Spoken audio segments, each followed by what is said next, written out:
दोस्तों नमस्कार, मैं उर्मिला शर्मा रायपुर छत्तीसगढ़ से उर्मिला गार्डन चैनल से आप सभी मित्रों का हृदय से स्वागत करती हूँ। तो दोस्तों, जैसा कि मैं हमेशा बात करती हूँ ऑर्गेनिक के विषय में, तो आइए चलते हैं ऑर्गेनिक की ओर और हम उगाते हैं अपनी छत पर बिना किसी बहाना किए हुए। अपनी छत पर उगाते हैं ढेर सारी ऑर्गेनिक सब्जियाँ, वो भी जीरो बजट में। जीरो बजट में कैसे, मैं आपको बार बार बताती हूँ। आपको कुछ भी बाहर से खरीदने की ज़रूरत नहीं पड़ेगी। तो दोस्तों चलते हैं ऑर्गेनिक की ओर। अगर आपने मेरे चैनल को सब्सक्राइब नहीं किया है तो प्लीज़ सब्सक्राइब कर लें और बेल आइकन का बटन दबा दें। दोस्तों राम राम।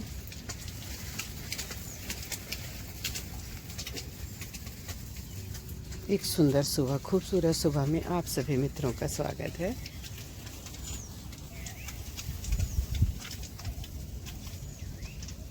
देखिए अडेनियम, इसके पत्ते ही ऐसे लगता है कि फूल हैं। कितने सुंदर इसके पत्ते हैं, आप देखिए। और बाद में ऐसे हो जाते हैं, शुरू में ऐसे रहते हैं, मतलब पत्ते लग रहा है कि फूल हैं। और एकदम रेड कलर का ये खिलता है।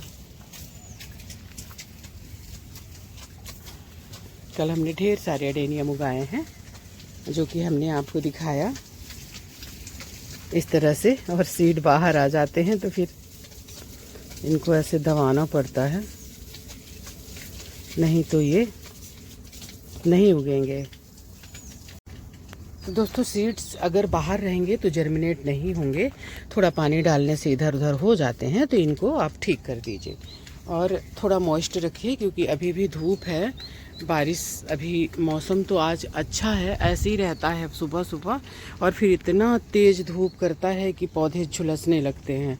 तो ये लास्ट में बहुत तेज़ धूप किया दोस्तों। अपराजिता वाइट कलर, वाइट और ब्लू अपराजिता इसमें हमने लगाया है। डबल पेटल भी हमको मिल गई है। और इसमें जब ये फूल खिलता है तो बहुत सुंदर लगता है। कल हमने थोड़े से और लगाए हैं परचुला का 9 o'clock। और दोस्तों, जेड प्लांट में मुझे बहुत काम करना है, लेकिन अभी जो आंधी तूफान और बारिश हुई ना, तो मेरे जेड प्लांट को थोड़ा नुकसान हुआ है। तो अब मैं थक भी गई हूँ काम कर के, क्योंकि बहुत सारे पौधे गिरे थे। तो इसलिए अब मैं थोड़ा सा रेस्ट करने के बाद ही कुछ करूँगी। और मेरे को बाहर के भी कुछ काम रहते हैं, इसलिए थोड़ी व्यस्तता रहती है।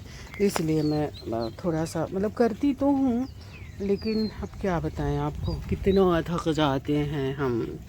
ये देखिए दोस्तों, ये उगा है।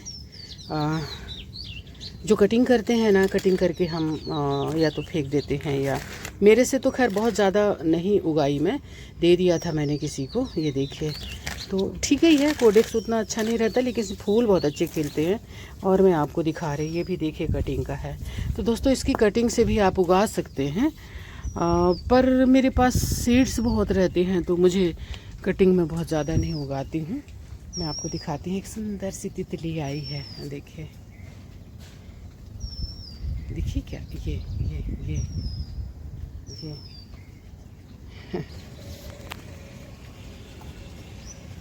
इधर भी हमारे ढेर सारे। ये तो आप लोगों को बताने के चक्कर में मेरे यहाँ इतना जेड हो गया कि ऐसे उगाइए, ऐसे छोटे से कलम से उगा लीजिए इसको, ये बहुत अच्छा होता है। जैसे ये इतना सा लिए और ऐसे 2 पत्ते इसके तोड़े और बस इतना ऐसे गाड़ दिए। अब ये समझिए 1 हफ्ते में आप इसको निकालेंगे, 10 दिन में ना, तो उसमें जड़ें रहेंगी। बस हो गया, तैयार हो गया।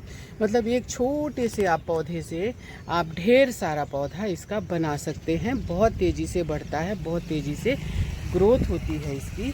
और ये ऐसा पौधा है कि आप जिस डिज़ाइन में इसको ढालेंगे, उस डिज़ाइन में ये ढल जाता है। चाहे तो इसका बॉन्जाई बनाइए, टोपियारी बनाइए, पिकॉक बनाइए, कुछ भी बनाइए। मैं बहुत काम करने वाली हूँ इसमें, पर थोड़ा टाइम लगेगा। टाइम व्यस्तता बहुत ज़्यादा है दोस्तों। ये है हमारी बेलबर्गी सब्जियां, जो बहुत अच्छे से होना शुरू हो गई हैं। इसको हमने रख दिया है बीजों के लिए, क्योंकि ये छुपा हुआ था, यहाँ छुप के फला हुआ था, नहीं तो हम इसको खो जाते।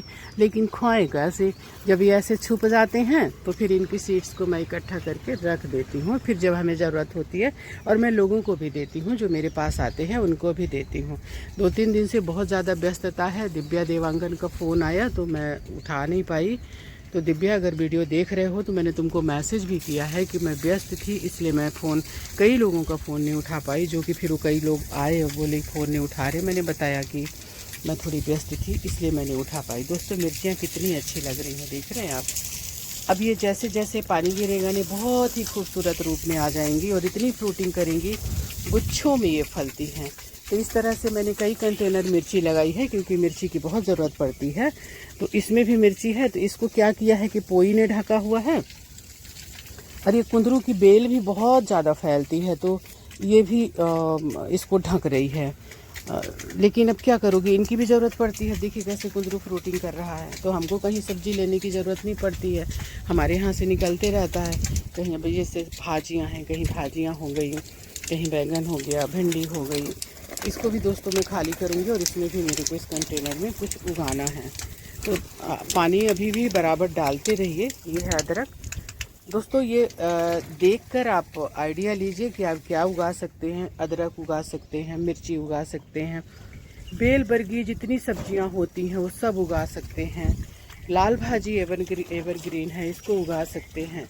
इस तरह से दोस्तों अभी अगर आप उगाते हैं ना तो आपको फिर दिक्कत नहीं होगी। नहीं तो बारिश की शुरुआत में अभी से ही सब्जियां आप देखिए बहुत महंगी हो गई हैं और बारिश की शुरुआत में कुछ नहीं मिलता। ये सनफ्लावर है। पूछा गया कि सनफ्लावर क्या काम आता है। दोस्तों सनफ्लावर का तेल निकाला जाता है, तो इतना तो अपने पास नहीं उगेगा। इसके सीड्स को ऐसे भी आप खा सकते हैं। और दूसरी बात, सनफ्लावर से सुंदर दिखता है इसका फूल। और ये जो पॉलिनेटर है बहुत आते हैं, सनफ्लावर अट्रैक्ट करता है और आपका गार्डन खूबसूरत रहता है। बेल वर्गीय सब्जियां अगर आपके पास हैं तो मेल फीमेल जो फूल आएंगे उनका पॉलिनेशन ये करवाता है। और देखिए हमारे टमाटर ये तैयार हो चुके हैं, इनकी नर्सरी। ये मिर्ची है, इसकी भी नर्सरी तैयार हो गई है, 4-5 तरह की मिर्ची। हल्दी भी हमारी बहुत अच्छी दिख रही है। इसमें मिर्चियाँ भी हमको ढेर सारी मिल रही हैं। अभी हमने इतनी मिर्ची तोड़ी थी कि अभी हमें तोड़ने की ज़रूरत नहीं है। ये है हमारा खेड़ा भाजी। खेड़ा भाजी खाने में बहुत टेस्टी होता है। अभी भी आप उगा सकते हैं, कोई लेट नहीं हुआ है। मैं थोड़ा फास्ट उगाती हूँ ताकि मेरे को सब्जियाँ कहीं लेने ना जाना पड़े, तो इसलिए मैं टाइम से उगाती हूँ। कितनी सुंदर हल्दी लहला रही है। इसमें भी हमने हल्दी लगाया हुआ है। और हमारा गार्डन कैसा लगा आप ज़रूर बताना। और अपने घर के बड़े बुज़ुर्गों का ख्याल रखना। अगर घर में बड़े बुज़ुर्ग हैं समझिए कि वो आपके लिए एक मतलब ईश्वर का नियामत है, ईश्वर का तोहफ़ा है। उनका ख्याल रखिएगा, क्योंकि उन्होंने आपके लिए बहुत कुछ सहा है, बहुत मेहनत करी है। तो इसी बात पे मैं एक आप छोटी सी कहानी सुनाना चाहूँगी कि एक बेटा जो है अपने पिता के मरने के बाद माँ को ओल्ड एज होम वृद्धाश्रम छोड़ कर आया। तो जब उसकी माँ वृद्धाश्रम में रही और जब उसका लास्ट टाइम आया तो वृद्धाश्रम से फ़ोन आया कि अपनी माँ से बात कर लो, तुम्हारी माँ अब जाने वाली है, वो उनकी तबीयत ठीक नहीं है, वो उम्र भी हो गई है। तो बेटे को बड़ा दुख लगा और बेटे ने कहा कि माँ बताओ मैं तुम्हारे लिए क्या कर सकता हूँ। तो क्योंकि उसको गिल्टी फील हुआ होगा तो उसने बोला कि बताओ मैं तुम्हारे लिए क्या कर सकता हूँ। तो माँ ने क्या कहा आपको पता है दोस्तों, इसमें भी वाइट पत्ते आ रहे हैं। देखिए कुछ मेरे जो अडेनियम है ना थोड़े अलग ही टाइप के हैं, पता नहीं क्या कारण है, लेकिन अलग वैरायटी के दिखते हैं। हाँ तो मैं कहाँ थी, अब कौन बताएगा मैं कहाँ थी। तो दोस्तों वहाँ से फ़ोन आया कि तुम्हारी माँ अब जाने वाली है, लास्ट टाइम है, आप बात कर लो। तो बेटे ने कहा माँ मैं तुम्हारे लिए क्या कर सकता हूँ। तो माँ ने क्या कहा आपको पता है, माँ ने कहा कि बेटा इस ओल्ड एज होम में कमरे में, इस कमरे में पंखा लगवा देना। तो बेटे ने कहा कि माँ अब तुमको पंखे की क्या ज़रूरत, तुम तो अब जाने वाली हो। तो माँ ने कहा कि बेटा मैं तो जैसे तैसे गुजारा कर ली, लेकिन तेरा बेटा जब इस ओल्ड एज होम में लेकर आएगा तो तू नहीं सह पाएगा, इतना कष्ट तू नहीं उठा पाएगा। तो दोस्तों इस बात से हमें क्या सीख मिलती है? फर्स्ट तो हमें ये सीख मिलती है कि ऐसी नालायक औलाद किसी को ना दे ईश्वर। दूसरी सीख हमें ये मिलती है कि माँ तो माँ होती है। आप सोचिए जाते जाते भी अपने बच्चे के बारे में सोच रही है, वो ये सोच रही है कि मतलब कि मैंने तो कितना कष्ट उठाया लेकिन मेरे बेटे को कष्ट ना हो। तो तू अपने जिंदा ही मतलब अपने यंग एज में भी इसमें पंखे लगवा दे, क्योंकि बाद में तो तेरा बेटा लगवाने से रहा, जब तेरे को फेंक के जाएगा। तो ईश्वर करे ऐसी नालायक औलाद किसी को ना दे। अपने माँ बाप का ख्याल रखिए। माँ बाप जीवन भर देते हैं। मैं तो समझती हूँ कि आप कभी माँ बाप को देने के लायक ही नहीं हैं। कोई औलाद देने के लायक ही नहीं है माँ बाप को, क्योंकि माँ बाप वो देते हैं, लेते कुछ नहीं हैं। तो दोस्तों आइए चलते हैं, थोड़ा सा नीचे देखेंगे और फिर करेंगे और भी थोड़ी सी बात। और दोस्तों मैं उन बुज़ुर्गों से भी कहना चाहती हूँ, उन माँ बाप से भी कहना चाहती हूँ कि एक मतलब इस बात को आप, वो बुज़ुर्ग अगर मेरा वीडियो देखते हैं या मतलब उन तक मेरी वीडियो पहुँचती है, तो इस बात का वो मतलब ध्यान रखें। गीता में लिखा है, क्योंकि बुज़ुर्ग हैं तो उनको जीवन का इतना अनुभव होगा ही। गीता में लिखा है कि खुद अकेले बैठकर खुद से एक सवाल करो। मतलब आप खुद अकेले बैठकर खुद से एक सवाल करो। अकेले बैठकर आप खुद से सवाल करो कि आपके ना होने से किसको ज़्यादा फ़र्क पड़ेगा, सबसे ज़्यादा किसको फ़र्क पड़ेगा। बस उसके लिए जियो आप, बाकी सबको अपने हाल पर छोड़ दो। तो ये मैं नहीं कह रही हूँ, ये गीता में लिखा हुआ है। तो इस चीज़ का आप भी ध्यान रखिए। आप भी अपना बुढ़ापा ज़्यादा मोह में ख़राब मत करिए, क्योंकि अगर खुद की औलाद ओल्ड एज होम में बच्चों को पहुंचा सकता है तो फिर कुछ भी नहीं है। तो गीता का जो ये सार है, इसको आप ध्यान से देखें, सुने और समझें। दोस्तों बारिश आ गई है, ढेर सारे पौधे आप उगाएं। और एक बात मैं आपको और कहना चाहती हूँ कि अपने पैसे आप बहुत सोच समझकर किसी को उधार दें, क्योंकि खुद के पैसे आपको भिखारी की तरह मांगने पड़ते हैं। जिनको आपने टाइम पर उनकी ज़रूरत पूरी की, उनके लिए उनके आप काम आए, वही आपको भिखारी बना देते हैं। खुद के पैसे को आप भिखारी की तरह मांगते रहिए। वो अपने सुविधा अनुसार देंगे नहीं देंगे, उनके ऊपर डिपेंड करता है। कितना भी सगा हो, खुद के पैसे आप संभाल कर रखें और अपने ऊपर खर्च करें, जिससे खुशी मिलती है। आप कितना भी करेंगे लेकिन दुनिया के लिए कम है, ये मेरे जीवन का अनुभव है। तो इस चीज़ को दोस्तों ध्यान रखिएगा। तो दोस्तों आज हम उगाएंगे कुछ पौधे जो हमें देंगे फल, और साथ में पोल्यूशन को कम करेंगे, और हमारे यहाँ का जो टेम्परेचर है उसको भी कम करेंगे। तो हम खोदेंगे पहले गड्ढा, 2 उगाएंगे यहाँ। हमारे पास दोस्तों ज़्यादा जगह नहीं है, अभी मैं बाहर भी उगाऊंगी। तो यहाँ 2 उगाएंगे, एक इधर देखिए वो जगह नहीं है, लेकिन फिर भी हम उगा रहे हैं। जैसा कि हमने कहा कि पूरा झुरमुट बना देंगे। अब जैसे एक आम ये उगा दिया, दिखा रही हूँ आपको, इधर ये मौसम्मी उगा दिया, और एक पेड़ इधर उगा दिया आम, देखिए कितना सुंदर जा रहा है। एक ये उगा दिया, ग्राफ्टेड है ये, और ये उगा दिया, ये देखिए ये भी आम है, और एक ये इतना बड़ा है। तो आम दोस्तों मैं ज़्यादा उगा रही हूँ, हालांकि उगे सब कुछ है। जैसे ये नींबू है, ये भी मौसम्मी है, ये सब मौसम्मी है। तो अभी हम उगाएंगे आम की। तो दोस्तों मैंने जो संकल्प लिया है कि मैं पौधे उगाऊंगी, तो मैं अपने संकल्प को पूरा करूंगी। आपने कितने पौधों का संकल्प लिया है?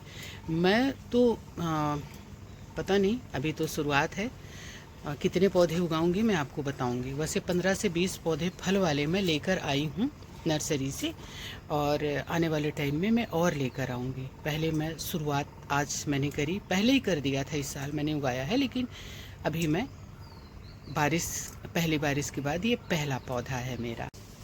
तो दोस्तों ये उगा दिया हमने आम। आप खाएंगे, आपकी पीढ़ियां खाएंगी और आपको याद करेंगी। अगर कुछ देकर जाना चाहते हैं अपने बच्चों को, तो यही देकर जाइए, पौधे और एक सुंदर सी प्रकृति।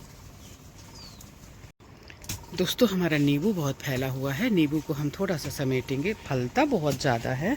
दोस्तों मैं मार्केट गई थी, वहाँ 10 रुपये में एक नींबू मिल रहा था, और छोटे नींबू जो थे वो 10 में 2, बहुत ही छोटे, बाटी जैसे। तो नींबू बहुत काम आता है, इसका हम अचार बनाते हैं, रोज़ नींबू पानी पीते हैं। अभी हम काला नमक और नींबू पानी पी चुके हैं।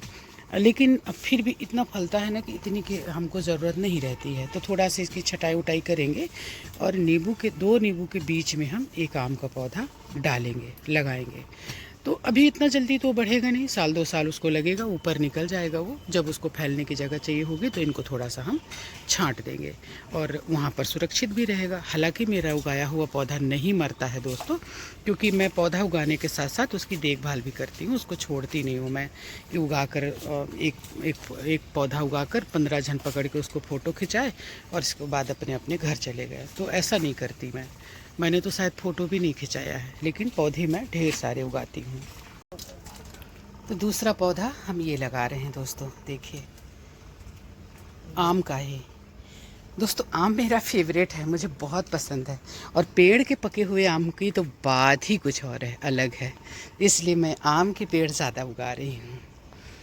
और कहते हैं ना, आपके साथ भी और आपके बाद भी, तो आप तो खाएंगे ही, बरसों बरस तक ये लोगों को फल देता रहेगा मीठा मीठा।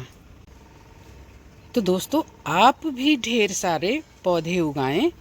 मतलब हर चीज़ के लिए किसान पर डिपेंड रहना, किसान ही पेड़ उगाए, किसान ही जल बचाए, और हम बाकी लोग एसी में बैठकर मज़े से प्लास्टिक का कचरा फैलाएं और फिर एक पौधा लगाकर 15 लोग फ़ोटो खिंचाएं और फ़ोटो खिंचा के अपने अपने घर जाएं।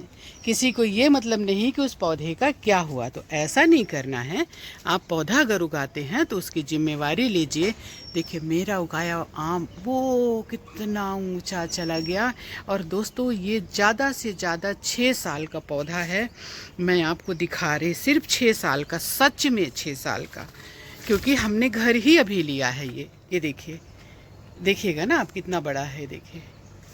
और इतना मीठा, इतना रसीला इसका फल है कि मैं क्या बताऊं आपको। काश आप इसको टेस्ट कर पाते। देखिए वहाँ तक पूरा फैल रहा है, बाहर तक वहाँ जा रहा है, उधर देखिए। तो इस तरह से दोस्तों उगाएं। कल हमारे यहाँ लाइट नहीं थी, आप झूठ मानेंगे पूरे घर में कहीं चैन नहीं पड़ रहा था।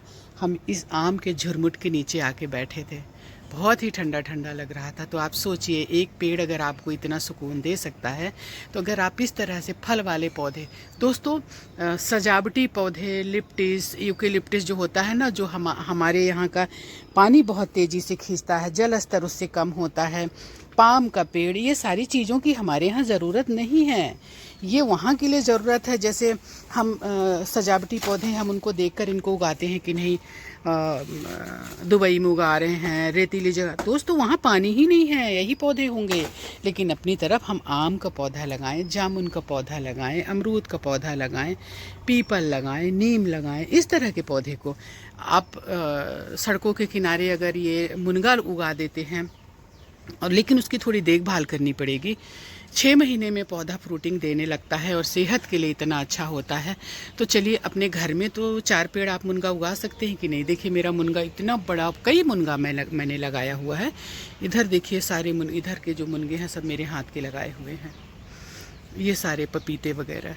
तो थोड़ा सा अगर आप करते हैं ना तो आपको ही अच्छा लगेगा। और भर भर के देखिए वो लग गया हमारा आम। अब एक पेड़ हम दोस्तों और उगाएंगे यहाँ पर, बाद में हम पपीता को कट कर देंगे। और ये हमारा जो है आम को फैलने के लिए इधर तमाम जगह है। ये है बाउंड्री वाल, और बाउंड्री वाल के किनारे यहाँ पर हम लगाएंगे एक पेड़। तो तीसरा आम हमारा यहाँ उगेगा। दोस्तों ये ग्राफ्टेड हैं। घर के सामने मैं कुछ बिना ग्राफ्टेड उगाऊंगी, क्योंकि वो ज़्यादा बड़े होते हैं। हालांकि दोस्तों ये भी ग्राफ्टेड है, लेकिन ये जो बीजू वाले होते हैं उस टाइप का, इसकी ग्रोथ आप देखिए कि जो बीज वाले होते हैं उस टाइप का है। देखिए बहुत ही बड़ा ये पौधा हुआ है। और इसकी मोटाई मैं आपको दिखा रही हूँ कि कितना मोटा है, देखिए। और ऐसे तो नीचे बहुत सारे हमने पौध भी इसकी, मतलब आम की, तैयार कर रही हूँ। सूंघ कर मैं अभी देख रही हूँ। इधर भी देखिए इतने पौध तैयार हुए। मतलब पौधों के प्रति प्रेम मेरा एक अलग ही लेवल पे है, तो मैं इस तरह से अभी भी मैं जैसे कि जो आम अच्छे निकल जाते हैं उनके दानों को मैं रख देती हूँ और फिर उनके पौधे तैयार करती हूँ और फिर कहीं न कहीं उनको मैं उगाती हूँ। तो तीसरा पौधा हमारा आम का लग गया। अभी देखिए ये लाइन से इतने हैं आम के पौधे, ये अमरूद हैं और इधर भी आम है और कटहल है। तो इस तरह से इतने पौधे अभी हम उगाएंगे। ये बहुत अच्छी क्वालिटी का आम है, लेकिन इस साल उतना नहीं फला था, नहीं तो हमको कहीं बाहर जाने की ज़रूरत ही नहीं पड़ती, इतना आम फल देता है हमारे। तो दोस्तों एक सूपा सब्जी हमने तोड़ी, जबकि अभी हमने सारी सब्जियों को तोड़ा नहीं है। आप ये देखिए, एक कुंदरू है, करेला है और ये ककड़ी एक ही लिया, अभी मैं देखी नहीं ध्यान से। तो इस तरह से दोस्तों हम छत पे इतनी, जबकि करेला अभी कम से कम 3 केजी हमारा घर का ही रखा हुआ है, तो इतनी सब्जी हमने यहाँ से ली अपने गार्डन से। देखिए, और करेला, ये करेला का पेड़ है। तो इस तरह से हम अपनी सब्जियां स्वयं उगाते हैं, प्योर ऑर्गेनिक। आप भी उठिए, आप भी उगाइए। अभी हमको भिंडी भी ये देखिए, ये आपकी आंखों के सामने इतने सारे हमने करेले तोड़े हैं, जबकि पूरे नहीं तोड़े हैं। तो दोस्तों ये ले ली हमने सब्जी सांभर के लिए, और अब हम चलते हैं नीचे। तो दोस्तों अगर वीडियो अच्छा लगा हो तो लाइक, कमेंट्स और सब्सक्राइब कर देना और बेल आइकन का बटन दबा देना। और इस तरह से भाजियाँ उगाइए और भाजियाँ खाइए और स्वस्थ रहिए। किसी तरह की प्रॉब्लम आपको नहीं रहेगी अगर इस तरह की आप भाजियाँ खाते हैं। कितनी सुंदर लग रही है, आप देखिए। तो आप देखिए, आप खुद देखिए कितना सुंदर। तो दोस्तों हमारी वीडियो को यहाँ तक देखने के लिए आप सभी मित्रों का दिल से आभार, थैंक यू। आपने हमें बहुत सपोर्ट किया है। हमारे सब्सक्राइबर, आप सभी मित्र हमारे 7000 से ऊपर हो गए हैं, तो इसके लिए मैं आपको तहे दिल से धन्यवाद बोलती हूँ, थैंक यू बोलती हूँ। तो दोस्तों हमारी वीडियो को अगर आपने सब्सक्राइब नहीं किया है तो नए जो हमारे मित्र हैं वो सब्सक्राइब कर लें और बेल आइकन का बटन दबा दें, ताकि हमारी अच्छी अच्छी वीडियो आप तक पहुँचती रहें। जय हिंद, वंदे मातरम, जय छत्तीसगढ़।